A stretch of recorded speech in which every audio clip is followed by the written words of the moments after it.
मान लोगे? देखो ये गाड़ी पंजाब पुलिस वालों ने चलाया हुआ है। चैलेंज करते रहे और सारी रात हम ये कर रहे हैं।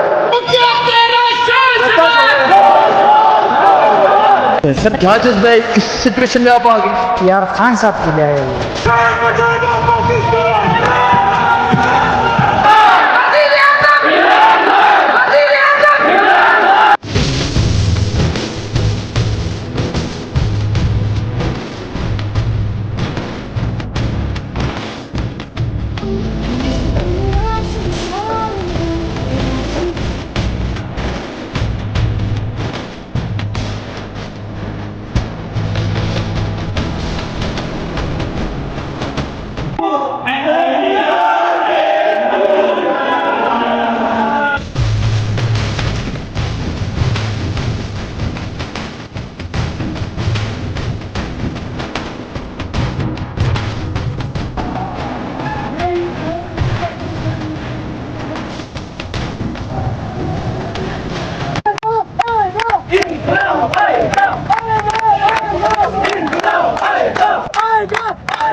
आएगा